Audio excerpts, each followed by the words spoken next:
அண்மை செய்தி 2026 சட்டமன்ற தேர்தலில் போட்டியிடும் நாம் தமிழர் கட்சி வேட்பாளர்களின் பட்டியல் தற்போது வெளியிடப்பட்டிருக்கிறது.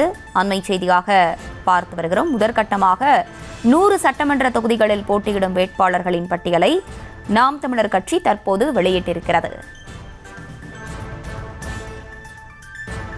விழுப்புரம் தொகுதியில் பெண் மருத்துவர் அபிநயா போட்டியிடுவார் என்ற அறிவிப்பும் தற்போது வெளியாகியிருக்கிறது. அண்மை செய்தியாக பார்த்து வருகிறோம். கூடுதல் விவரங்களோடு இணைகிறார் எம்முடைய செய்தியாளர் பாரி கார்த்திக். வணக்கம். விரிவான விவரங்கள்.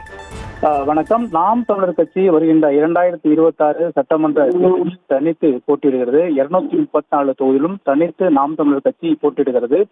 அதில் பாதிக்கு பாதி என்ற அடிப்படையில் ஆண்களும் பெண்களும் போட்டியிடுகிறார்கள். 117 ஆண்கள் 117 பெண்கள் என்ற அடிப்படையில் 4 அக்கா தற்போது போட்டியிடுகிறது. அதற்கான முதற்கட்டமாக 100 தொகுதிகளைச் சேர்ந்த வேட்பாளர் பட்டியல் தற்போது வெளியிடப்பட்டிருக்கிறது. அதன் அடிப்படையில் நாம் தமிழர் கட்சியில் 234 தொகுதியிலும் 12 பொது தொகுதிகளில் தாழ்த்தப்பட்டவரை நிறுத்தியிருக்கிறார் சீமான். முதற்கட்டமாக 12 பொது தொகுதியில் தாழ்த்தப்பட்டவரை நிறுத்தியிருக்கிறார். அதன் அடிப்படையிலே 117 பெண்கள் 117 ஆண்கள் என 214 தொகுதிகளுக்கும் தற்போது வேட்பாளர்களை நியமிக்கப்பட்டு அதற்கான முதற்கட்டமாக 100 வேட்பாளர்களை சீமான் வெளியிட்டிருக்கிறார்.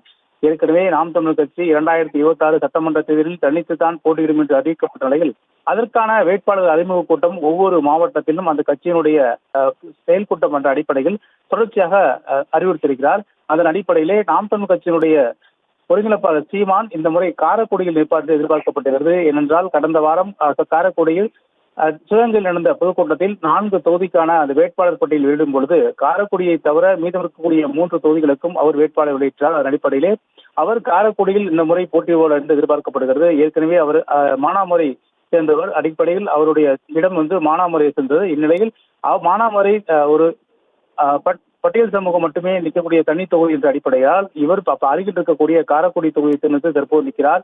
அதன் அடிப்படையிலே ஒவ்வொரு மாவட்டங்களாக சென்று வேட்பாளர் பட்டியலை தற்போது வெளியிட்டு வருகிறார். இதுவரை கிட்டத்தட்ட 100 வேட்பாளர்களை நாம் தமிழர் கட்சி வெளியிடப்பட்டிருக்கிறது. அதாவது இந்த 2026 சட்டமன்ற தேர்தலிலே முதல் முறையாக வேட்பாளரை நாம் தமிழர் அறிமுகப்படுத்தியிருக்கிறது. அதன் அடிப்படையில் முதற்கட்டமாக தற்போது 100 தொகுதியை சேர்ந்த வேட்பாளர் பட்டியல் வெளியிடப்பட்டிருக்கிறது. விவரங்களை வழங்கியமைக்கு நன்றி பாரி கார்த்திக்.